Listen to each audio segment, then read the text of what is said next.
right. Good evening, everyone, and greetings from Western Massachusetts. Welcome to UMass Amherst Homecoming 2021, Together Again. And thank you all so much for joining us for our virtual campus tour. My name is Lindsay McGrath, here from the Office of Alumni Relations at UMass. Tonight, I'm joined by 5 student tour guides who will share more about our beloved campus, including information about the buildings you know and love, and some new additions too. And then they'll be able to answer any questions you might have. So without any further ado, I'll turn it over to our students. Lizzie, take it away. Hi, everyone. Thank you guys so much for coming. We're really excited to show you what we have for you today, especially if you haven't been on campus in a while. We're looking forward to showing you some new buildings, some fun things that are happening on campus. So we're just going to introduce ourselves first so you know who you're talking to tonight. My name is Lizzie. I'm a senior here at UMass. I'm originally from Long Island, New York. I am studying nursing and hoping to become a pediatric nurse in the very near future, which is getting a little scary.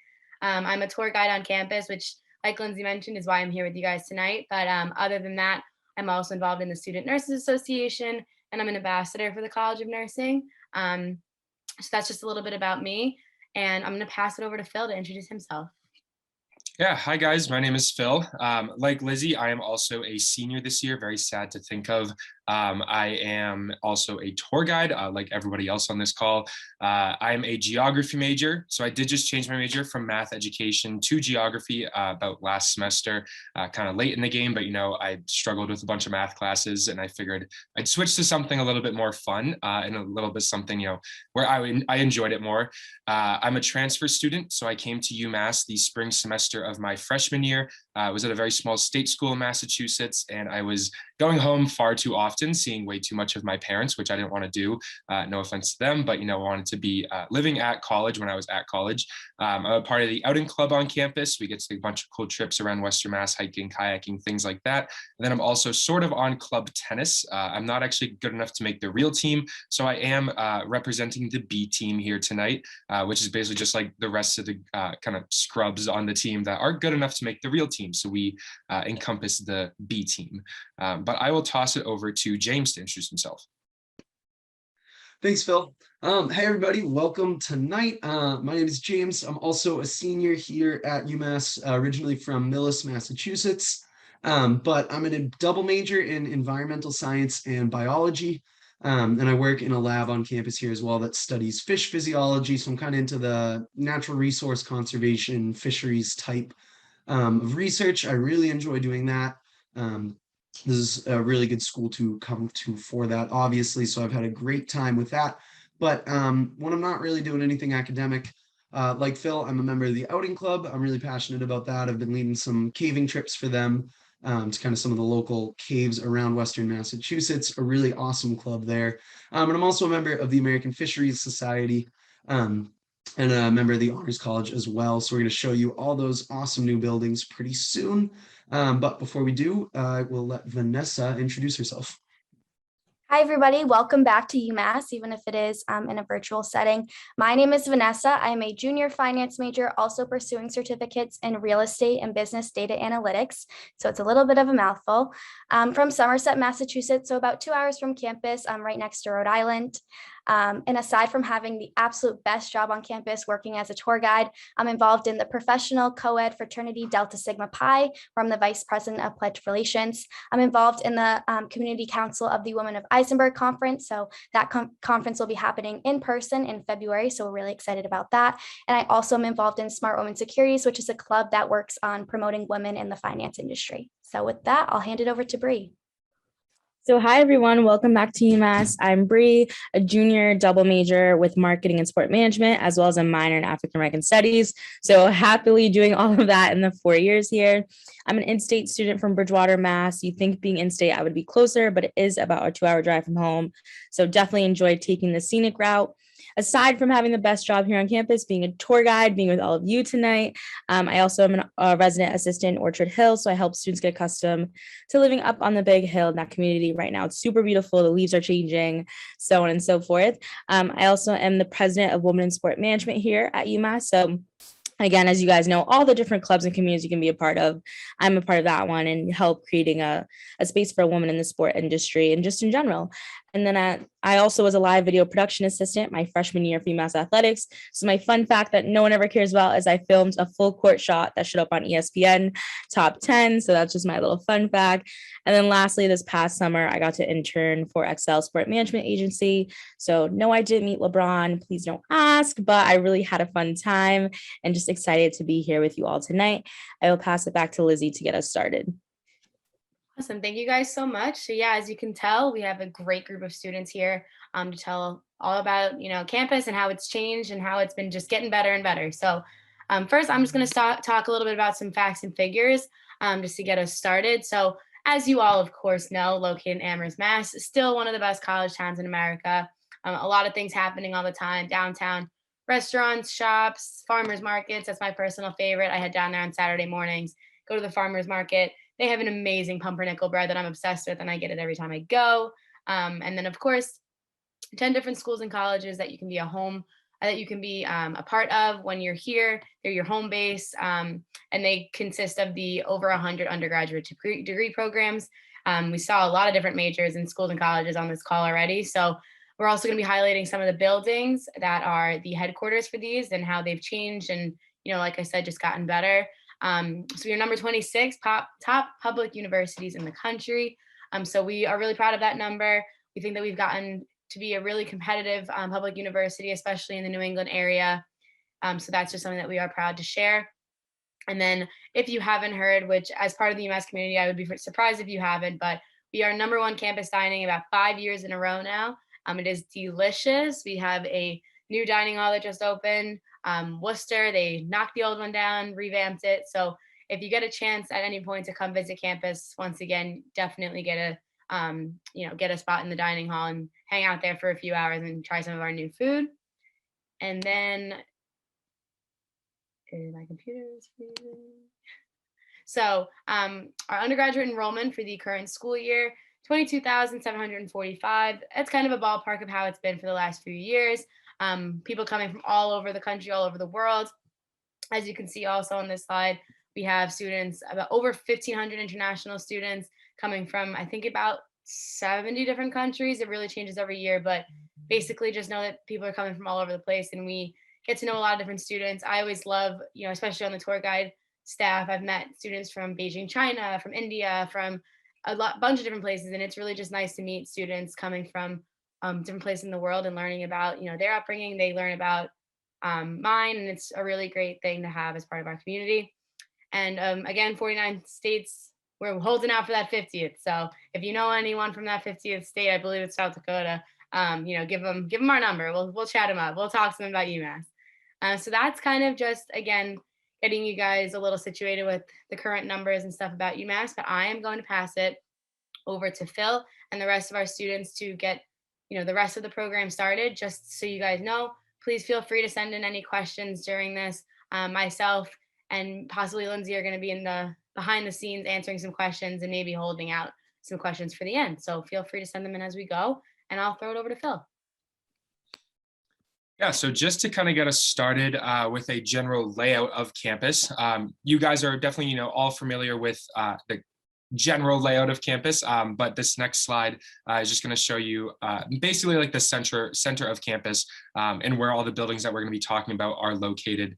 Do not worry, I can't even read what all those things say like on the actual map.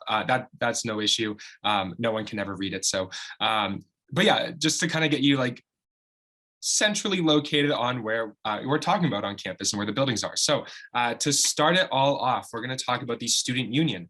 So this is a brand new building on campus. Well, the inside's brand new. You probably recognize that bottom right picture. That looks pretty much the same from, I think it was 1956 it was built, but the inside has just been remodeled.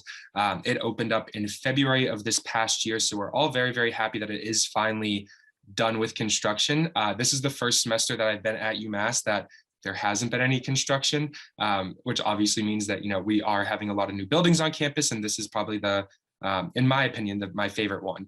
But the student union is where all of our student clubs are based out of. We have over 300 different registered student organizations on campus. They range from community service clubs to academic based to political based to cultural based. literally any type of club you could ever think of, we have it. There are 2 different student-run businesses that are based out of the student union. Those are Earth Foods Cafe, which is a vegan cafe, and then also People's Market, which is kind of just like, a little cafe, coffee shop. They have the best bagels on campus. I think in all of our opinions, they have the best bagels. So yeah, also downstairs in the student union, there's a black box theater. They put on different movie nights and different, performances. That is very cool. And then also there is the WMUR, which is the radio station on campus. That is also now based out of the student union, which is very nice. There's a couple different art galleries and just a bunch, like open space for clubs to meet and to put on different, events. We sometimes have our information sessions there. But yeah, just like a general hub on campus for students to congregate and for clubs to meet. So very, very happy that it's finally now open up and that there is somewhere for all of us to go. But yeah, we can move on to the next one, and I'll pass it to James to start talking about Worcester. Great, thank you, Phil. So this version of Worcester is actually the newest dining hall on campus now. So the old Worcester, you might remember it. It used to stand right behind where this one is. It's a parking lot now, and this one actually opened October of last year. So it's pretty much exactly a year, excuse me, that it's been open. So it's still a very new building. Love going inside of it. So the main dining hall has seating for about 800. So definitely much needed space for our hungry students to eat in. And in addition to that kind of main dining hall space, there is a cafe on the bottom floor. There's the grab and go options. The campus's commercial bakery is located there as well. So they're pumping out all sorts of great brownies and cookies and all of those goodies.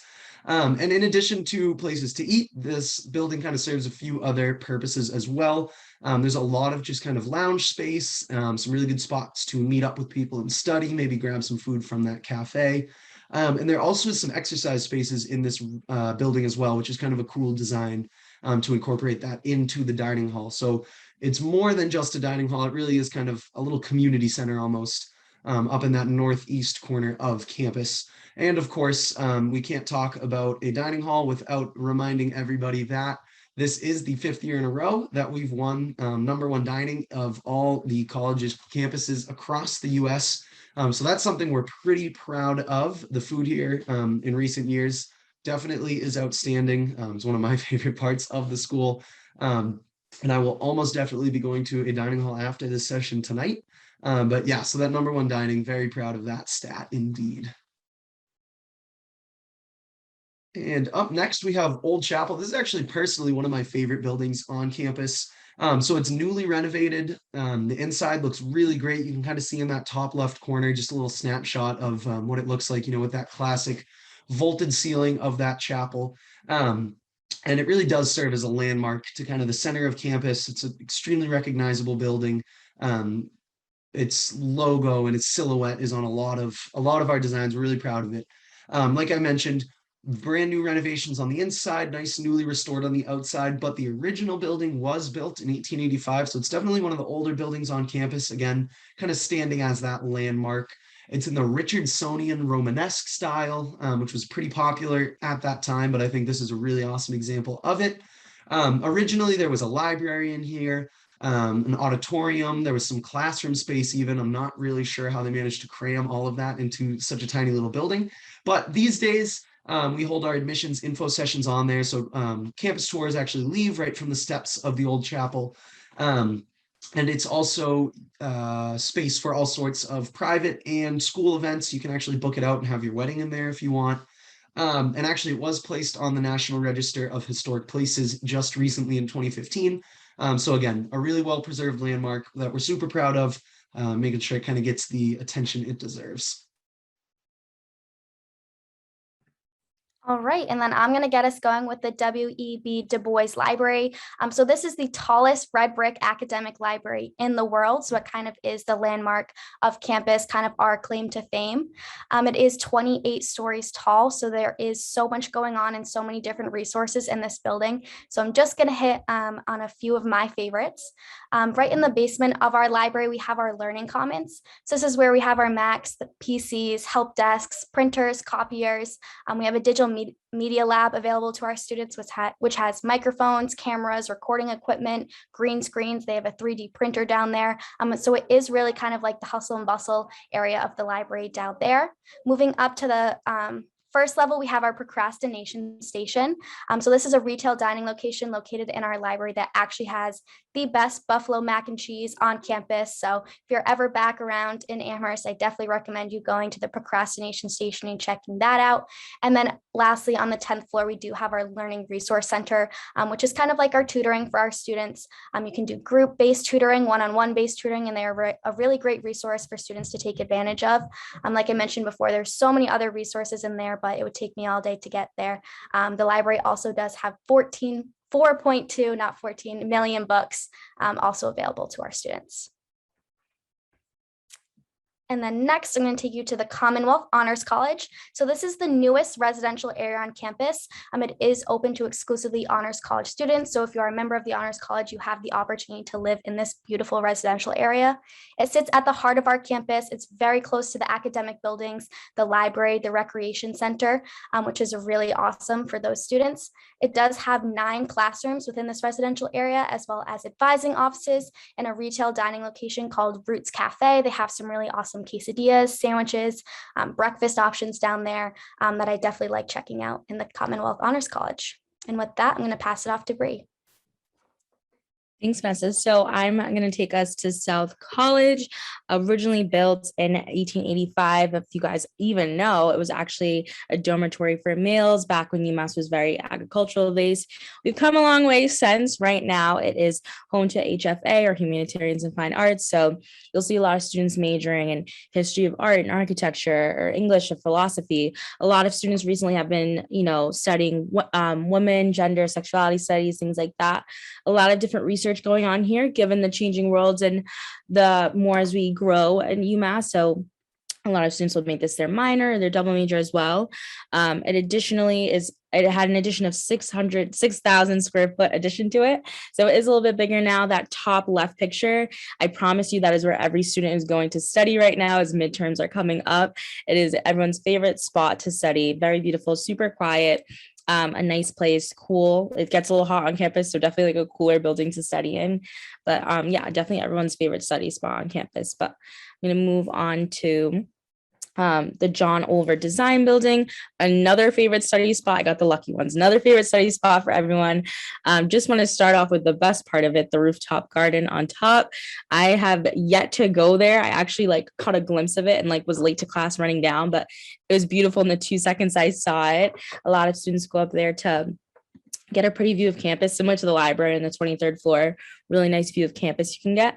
But it's home to our Department of Architecture, Landscape Architecture, Regional Planning. So you'll notice that a lot of the classrooms are set up in different ways for students' needs and how they're designing things. It also won the COTI, or 2020 COTI Award, for its design building. So UMass has all these different buildings that just keep winning awards and keep getting recognition for how efficient it is. And that's just a little bit about that. I also just want to highlight that the wood used in this construction removed 2,000 tons of carbon dioxide from the atmosphere. So UMass is really taking that step forward to be more sustainable, which as students and as alumni is something we're very proud of. So I will pass it back to Phil to keep us going. Yeah, so next stop is the Stockbridge Hall. So this is home to the Stockbridge School of Agriculture. This is one of the oldest buildings on campus, and it was named after Levi Stockbridge, who was the first professor of agriculture at the school back when it was like a mass Aggie school. And he was also the 3rd president of the university, which is pretty cool. One of the main compartments of Stockbridge, I guess you want to say, is the Bowker Auditorium. It's just, a big, beautiful auditorium that puts on and hosts different concerts, different, theater performances, just like any student performances that are kind of happening on campus. This is one of the main auditoriums that we'll use. My friend is in an a cappella group.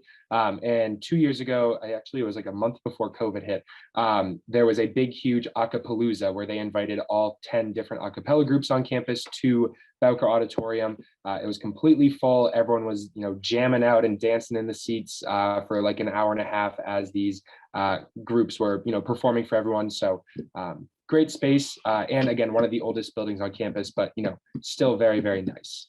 And then we'll move on to Ferkelo building or Ferkelo Hall, which is home to the College of Education.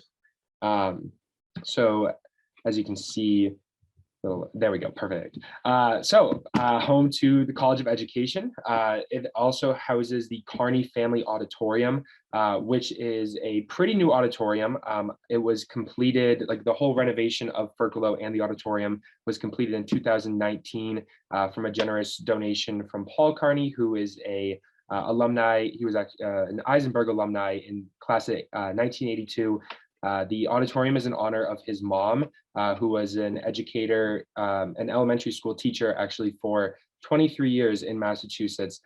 So, in honor of her, and then educators everywhere, all across Massachusetts, then also, the whole country, just, give them some recognition. I've had multiple classes. As I said, like I used to be a math major or math education major. So I had multiple classes in the Carney Family Auditorium. Wonderful spot, very, very comfortable seats, which is always nice. The College of Education has a bunch of different programs that you can go into. There is special education, elementary education, secondary education. There's a bunch of different certificates that you can get. They help you go on to all these different tracks, to eventually get your get a licensure to teach in not only the state of Massachusetts, but then also like teach anywhere you want. They have multiple different master's tracks. And I am in the process of actually regaining a education minor. So looking forward to the future semesters where I'm hoping to be able to take yet another class in the Carney Family Auditorium, because it is such a nice spot. So yeah, I'm going to pass it on to James to talk about the Eisenberg School. Great. Thanks, Phil. So I'm going to talk a little bit about Eisenberg School of Management, and then specifically kind of get into a little bit of the new construction that they just added on there. You can see that kind of in the top left. So if you are familiar with Eisenberg but haven't been to campus in a little while, that might look a little different to you. But so Eisenberg is our School of Management. So it's home to the 7 different business majors that we offer. All housed in that building right there. But then this kind of cool bird's nest addition is the Business Innovation Hub, which was a $62 million project that they just fairly recently completed in the last, 3 years maybe. And it adds about 70,000 square feet. So definitely a pretty big addition to the building. And that space is taken up by brand new classrooms. There's some lab rooms in there, some computer labs. There's a lot of student spaces. So I know the general lobby of that building is just kind of open with a lot of chairs and tables, great spots for students to study and meet. And then there's also some faculty offices kind of spread around that bird's nest as well. The center of this big circle is hollow, which I personally think is pretty cool with all those windows, lets in tons of natural light. And then also the design of this is pretty flexible with a lot of open rooms and flexible kind of arrangements so that they can sort of accommodate some growth, which they're planning, especially with they're doing some in residence programs, and they're trying to add some experiential learning opportunities as well. So this is a really cool, innovative place that they can kind of support all of those new plans. I do also want to mention the Berthium Center for Entrepreneurship. That was started in 2014. And it's housed in the Eisenberg School of Management as well. So it was from a generous gift from Diana and Doug Berthium. And that center is all about kind of having students be able to sort of test their hand at coming up with some sort of entrepreneur project, coming up with a product, and just sort of learning the ins and outs of business and how to sort of sell that product and be an entrepreneur. So that's some pretty exciting stuff that is happening in Eisenberg. But we'll move on to the Integrative Learning Center. So this, again, a fairly new building on campus. I feel like I got a lot of the new ones.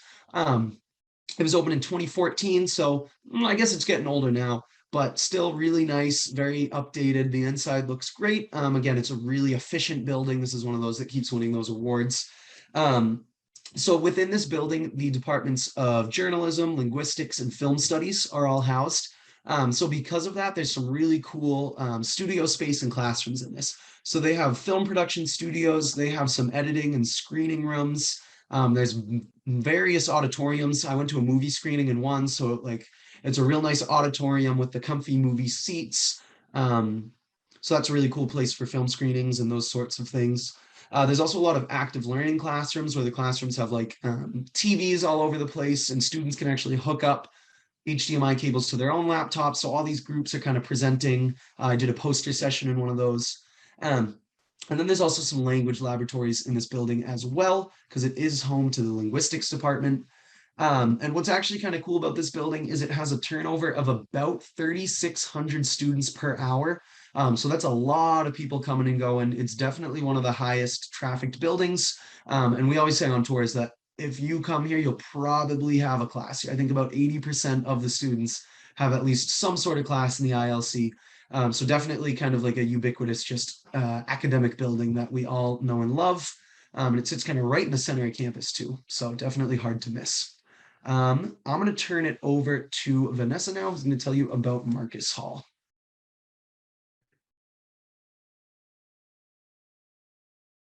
Thank you, James. So this is Marcus Hall. So it's kind of the home to our College of Engineering. A lot of the advising offices are housed in Marcus Hall, but it is also home to the new Community Equity and Inclusion Hub. So this functions as a safe space for students and students' organizations to kind of gather, build, and support an inclusive culture within the college and within the College of Engineering, which is really cool. Within this hub, there's different conference rooms, webinar facilities, study spaces, group meeting spaces. So it is just kind of a great hub for students to kind of go there and work with each other and kind of build those relationships. It is also home to many different engineering classrooms and lecture halls as well. So along with that hub, there is a lot of active learning taking place in Marcus Hall. And the engineering college is ranked the best public engineering college school in New England, which is something we're very proud of and definitely want to share with you all. But with that, we're going to move on to our computer sciences building. So we just received a recent gift from Robert and Donna Manning of $18 million. So the school is now renamed the Robert and Donna Manning College of Information and Computer Sciences, which is something we're so thankful and so excited about. Governor Baker also just committed $75 million to the college to enhance and expand the college facilities. So we are so excited to see what UMass does with these new resources and how they get to better serve our students. The building itself is a $14.6 million state-of-the-art computer science research center. So it's 3 floors tall, 78,500 square feet structure that has state-of-the-art technology in there. All the offices and classrooms are kind of located on the outside of the building so they can get the most natural light possible, which I think is really cool. That's a really cool thing about the design of the building. The building also has the latest technologies and the fastest speeds in all of their different computers.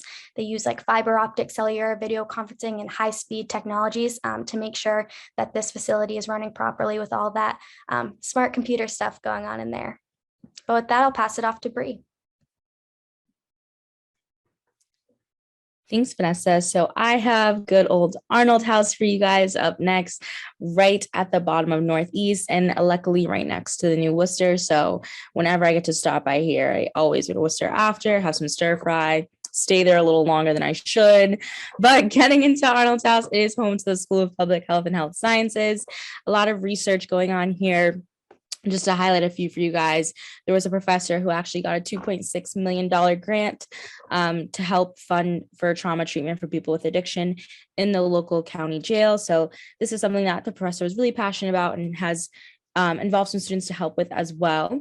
And then we also have had the public health equity summer enrichment program. So we've been taking 7th through 10th graders from historically underrepresented backgrounds and really getting them accustomed to what a career in public health would look like, what a career at UMass would look like, some things that they've been interested in, and really just rocketing them on the right path, maybe an opportunity that they wouldn't have at another university, an opportunity they wouldn't have in general, given the background that they're from. And then also really exciting, we have a neuroscience lab run by a professor that's just anything with how the brain works has been exciting. It doesn't matter what major you are, like learning how the brain works has been exciting to research for a lot of students there. So these are opportunities, as you guys know or don't know, UMass is actually the 3rd most funded research institute behind MIT and Harvard, whoever that is, but we're getting a lot of fun opportunities and grants that UMass is, giving to students and really helping us know what it's like to actually do research here.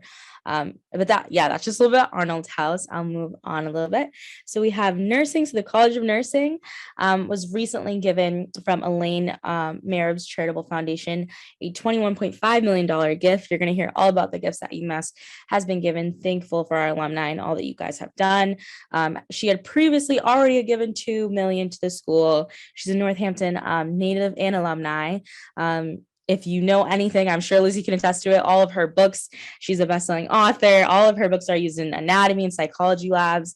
A lot of the nursing curriculum around the world, not just UMass, definitely around the world. And helping nurses succeed. I think given COVID in the past year, we definitely leaned on our nurses and our healthcare workers to step up for us in times that maybe we didn't know the answer and really take care of us, kind of be our moms and dads. So really grateful to her for that that donation. And here's also the state of the art simulation lab.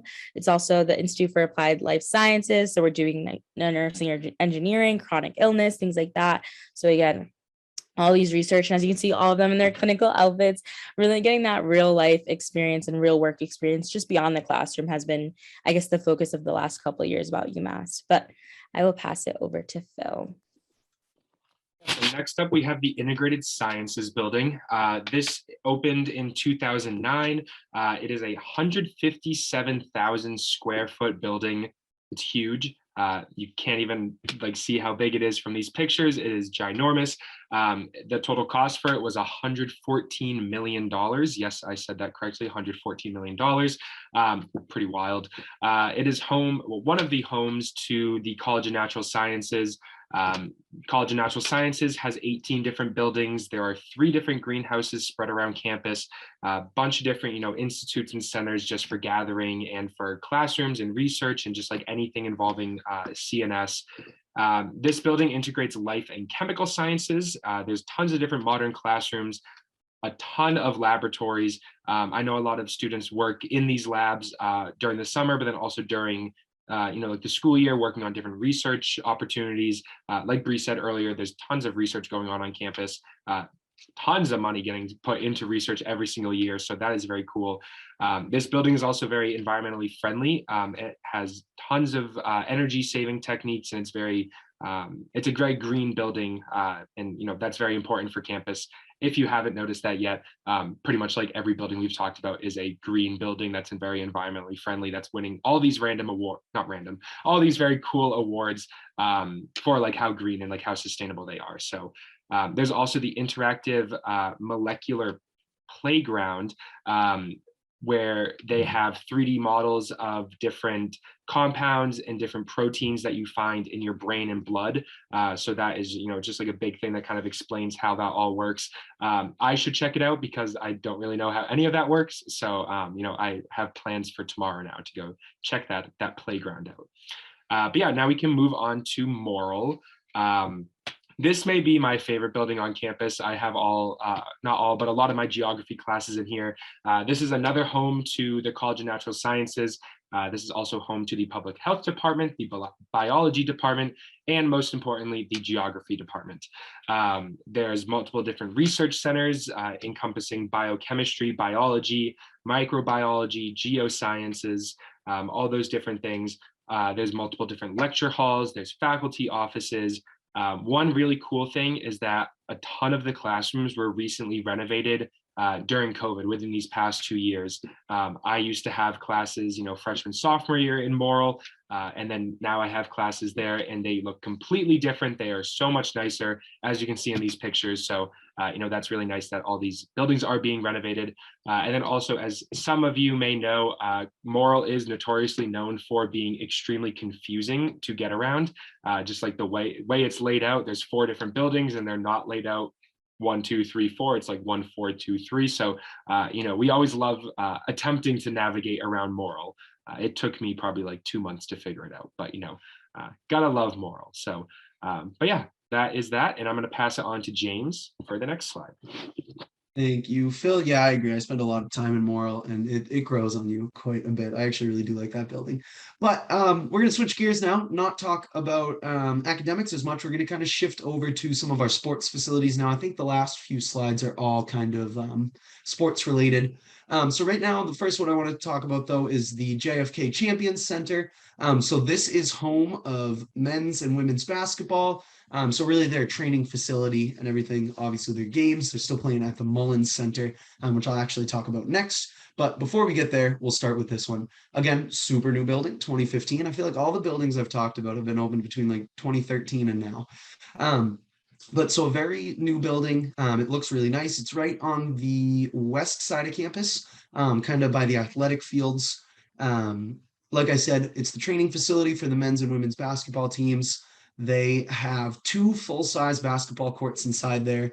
They have, I believe it's 5 smaller practice courts. There is a players' lounge. They have, there's some locker rooms in there.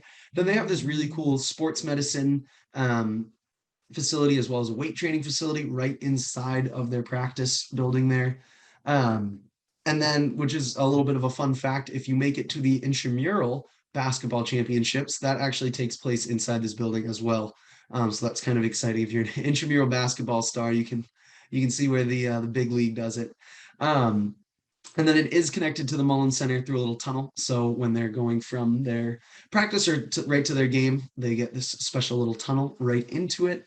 Again, so really new, really cool training facility that we're super excited to have on campus.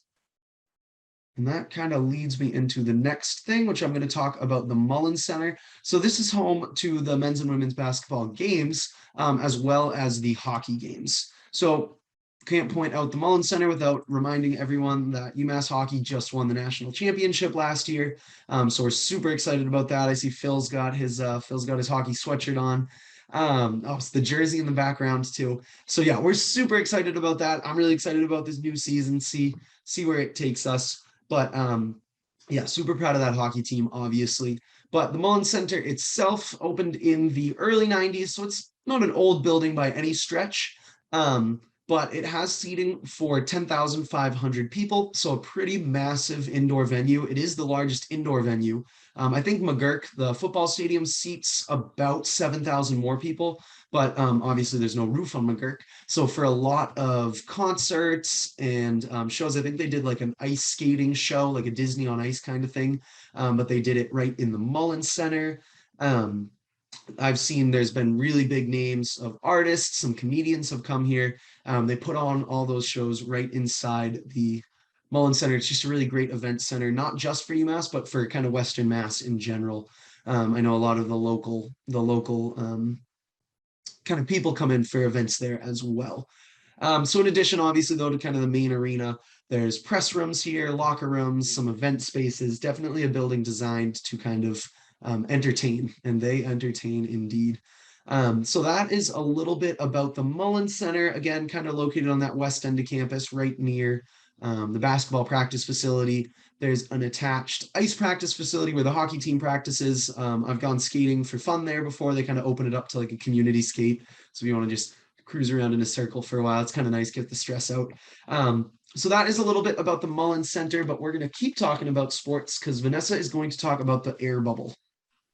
Thank you, James. So this is the UMass Athletics practice bubble right here. It is a 96,000 square feet bubble. Thank you to a $5.58 million donation from alumni Marty Jacobson that was able to create this awesome facility for our sports teams. The air supported bubble holds form thanks to the use of internally pressurized air, so that kind of inflates the material structure, makes it stay up there and hold true.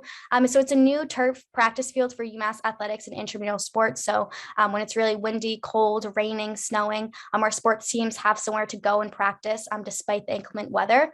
So that's really good for them, helps them stay warm and stay practicing in those really cold New England winters. Also at the bottom left of this slide, you're going to see a turf field. So these are our new intramural turf fields. So we were having a lot of our intramural soccer games, flag football games, and different stuff like that be canceled due to, again, that inclement weather. So sometimes when the fields were too muddy after it was raining a lot to play a game, they were canceling those games. They decided to build some intramural turf fields so that everyone's able to get the most out of their intramural sports season, which is really fun. And then wrapping us up is going to be the Warren McGurk Alumni Stadium. So this has been the home of Minutemen football since 1965. They claimed 16 Yankee Conference or Athletic Atlantic 10 championship since its opening. It's been a few years since we've won a championship, but we're hoping soon. We still love to go out in our maroon and white and cheer on our Minutemen.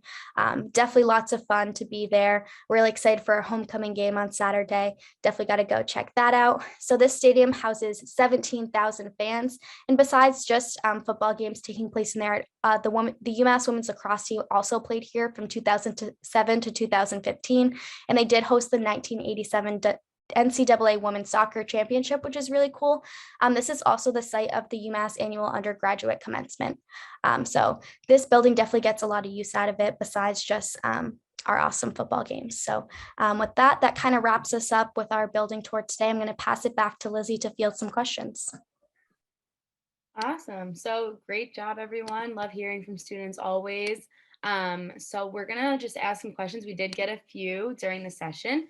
So first, which is a very valid question as we were talking about all the new exciting expansion going on with all the buildings and large buildings like integrated sciences, which is when I think this question came in.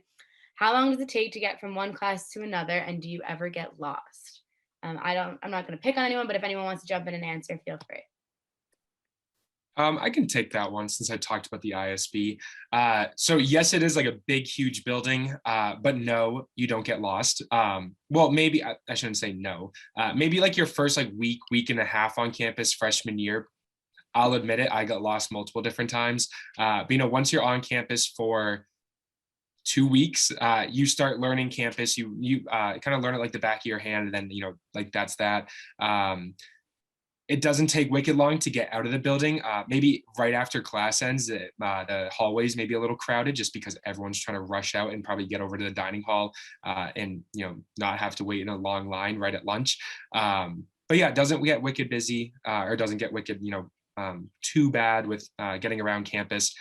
We do have the academic circle, which we could have showed you on the map, but like we didn't. Anyways, it's about a 15-minute walk from like your farthest class to your next farthest class, which is really nice because that's how long you have in between classes if you schedule classes back to back. So you do always have plenty of time to get around campus. We also have a bus system that runs around campus. There's a campus shuttle. So if you are a slow walker, you just hop on the bus system and then, 2 minutes later, you're halfway across campus and you're getting to class on time, which is important. So awesome, thank you. I'll say I don't know if everyone is still familiar with the lab, but I lived in Southwest and I had a lab at 8 a.m. in Topman. So that was a lovely haul from one end of campus to the next, but it was only about 20 minutes, so it was okay. Next question, what's your favorite, I like this question. What's your favorite spot on campus to get to show off on a tour? I can take that one. So I will say my blanket favorite spot on campus is probably Durfee Conservatory. I don't know if anyone's been in there. It was built in 1886, so I don't think we have any alumni from before its construction on the call with us tonight. But unfortunately, the tours don't go up there, but it's like a little jungle greenhouse. But on tour, I always take my groups through South College. Because they just built that new renovation. Well, not just, maybe within the last 10 years, they built a new renovation, but kept the old facade.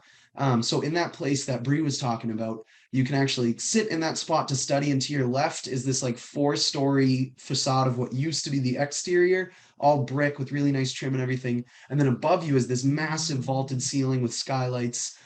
So South College is definitely, I don't miss a chance to take tours in there because I think it's one of the coolest buildings on campus. Awesome. And then who wants to we can all throw out there, because this is a quick answer question, but what's your favorite dining hall on campus?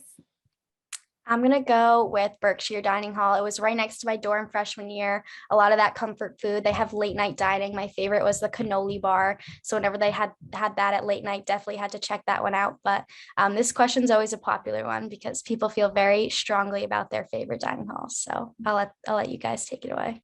I will not answer what my favorite dining hall is. I will answer what the best dining hall is, and that is Hamp. Down in good old Southwest, Hamp is the best dining hall, best omelets, best stir fry. I had salmon burgers today with like salad. Like, truthfully, that is the best dining hall. I will let my fellow colleagues say the second or third best dining halls. Well, me and Bree always have the most heated conversations about this. My favorite and the best dining hall is Franklin. It has by far the best stir fry. The grilled cheeses are off the wall. It is a homey feel. It is never busy. I never wait in line for it. So yeah, definitely Franklin. It's number one. I'm gonna have to obviously say Hamp as well. Phil, I think it's interesting you bring up that Frank's never busy. Weird. Wonder why that could be. But no, they all are really good. I really do enjoy all, but Hamp is hands down the best one. This is so funny. And I was gonna say my favorite is Worcester. I loved Old Worcester. I'm not a student on campus right at the moment, so I haven't been able to get a chance to get New Worcester. But Old Worcester is my favorite, so I'm hoping that New Worcester carries that out into my favorite. But we'll see. We can update everyone as that comes. And then we have another. Which I lost the question. Oh, so we know computer science just got large grants and surely will expand, which we are very excited about. Besides that, what do you think or hope is the next major building investment that is coming to UMass? So actually kind of an interesting answer to this one, but personally, so UMass actually owns a research station in Gloucester, right on the water. It's an old dock that used to ship granite. But so it is technically the UMass Amherst Marine Research Center in Gloucester. It is not much of a thing yet. I know the Division of Marine, so my interest obviously is marine science. That's why I'm really excited about this. And my lab advisor, the one who runs the lab I work in, is actually the director of the Marine Station, but he has nothing to direct so far.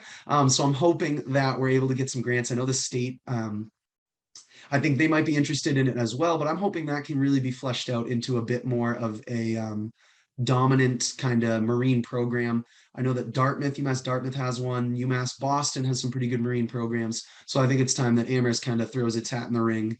A dock, there's been talks of getting some boats, maybe even some dorms out there so we can get some summer researchers. I would say it's a little known building, but very, very up my alley. So I hope to see some development there in our marine science program. I was actually just thinking about this the other day. I'm really hoping the campus center gets a little love soon, just because it is such a hub on campus. Around 80% of our students will go walk through the campus center at least once every day. I love the inside blue walls in there, our campus stores in there. In the basement, we have our campus auditorium.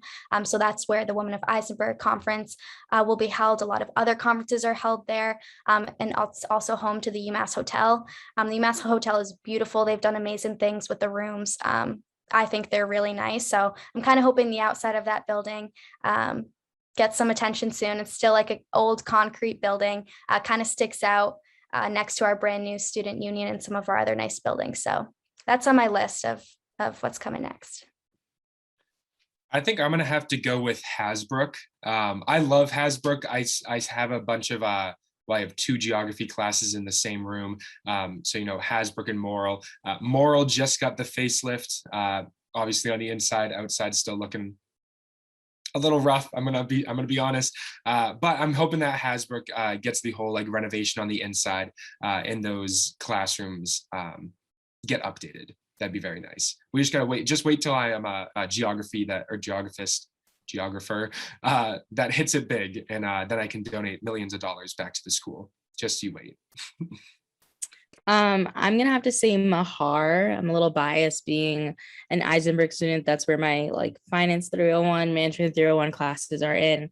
Super big, definitely has a lot of students, super hot, the first week of school. Definitely not unbearable levels, but definitely really hot. So would love to see that place. I think maybe upgrading the projections and things like that. I know it is a lecture hall, but would love to see that place. I think a lot of Eisenberg students specifically have a lot of classes there. So love to see that place be updated. Also, maybe some of the residential halls. I think I'm biased again because I live on campus. I think everyone else is off campus right now, but would love to see, little updates in the residential halls. Well, that's so funny you said so, because my idea, I've heard little rumors that there are going to be new residential halls being built in the next upcoming years, and maybe a new residential area. You didn't hear it from me if that's incorrect, but I've just heard things of that nature. So maybe that's, bringing more students to campus would be nice. And we did have some input in the chat from Cheryl. Renovation of Memorial Hall. Yes, add that to the list. It's a hub for the Alumni Association. Obviously, alumni, as you guys could tell from our program tonight, are a huge reason why we can expand and continue to grow as a university, and our students can continue to, get a lot of new opportunities, whether it's from the new buildings that are giving them more study spaces, more research spaces. But so yes, you alumni and soon us, which is sad, deserve a new building or a renovation. So that should be on there too. And with that, we don't have any further questions in the chat, but thank you guys all for joining us tonight. I know that we really enjoyed doing this project and getting this presentation ready for you guys. We love to talk to alum who come back. So again, thank you for coming tonight. And we really hope that you guys can join us on any other sessions that we have in this upcoming week. We have a lot going on. Maybe some of you will get the chance to come back to campus for homecoming events this weekend. And if that's the case, we hope you have a great time. Enjoy your time spent on campus. Maybe go check out some of these buildings we mentioned. But yeah, so thank you guys again for coming. And I hope you guys have the great rest of your week, and go UMass as always. Thanks, everyone.